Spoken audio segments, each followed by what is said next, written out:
With an IT services platform that extends to 45 countries, SAVVIS is one of the world's largest providers of IP computing services. We have Michael Tardiff, SAVVIS's new VP and General Manager of Global Hosting Services, joining us today to give us an insider's point of view on the company.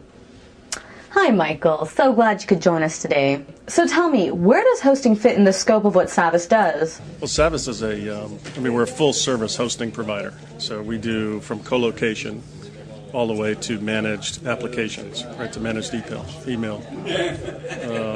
And utility computing is the high end of hosting that we're doing today. So.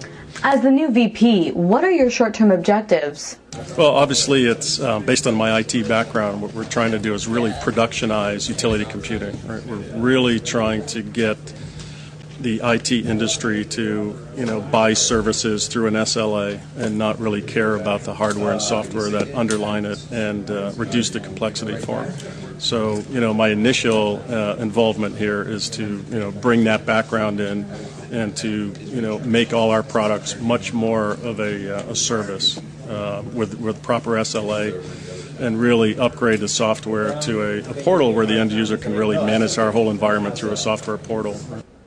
And what about the long term?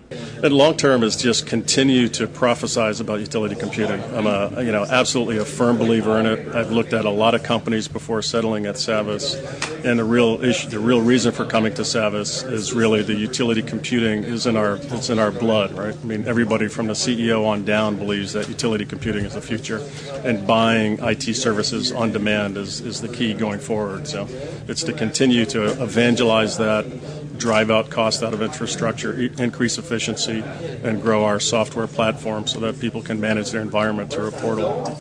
Great. So where is utility computing at this point of the industry's evolution?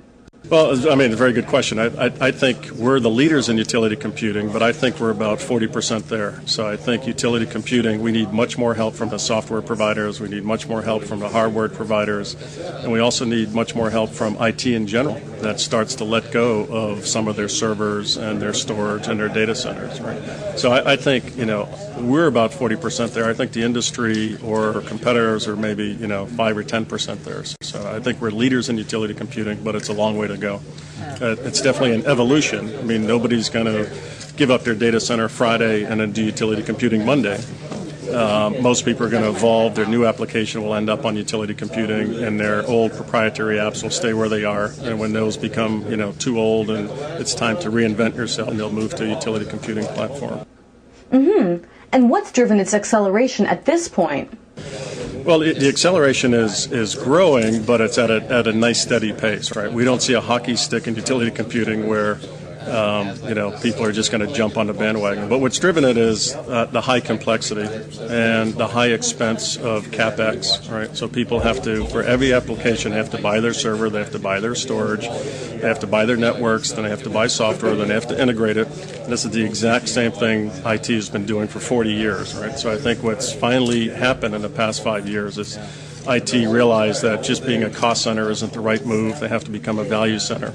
And to become a value center, you have to drive your infrastructure cost out and increase efficiency, and then take that extra you have left over to drive new revenue for your company. So I think that's been the big issue.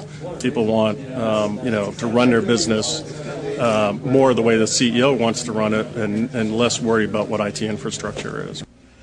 And how will hosts benefit from the further development and evolution of virtualization and utility computing? I think as we hear in the industry of web hosting, it's all becoming, data centers are getting tight, power is getting tight, infrastructure is getting expensive.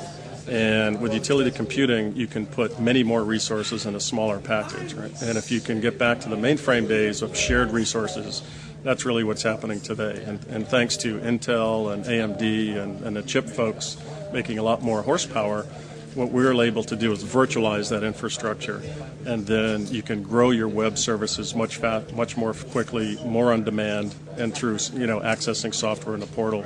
So based on your demand. So someone who has to do a big event on a Wednesday night, they don't have to go pre-buy hardware and software. They can have a utility environment that lets you grow as your subscribers grow. Right?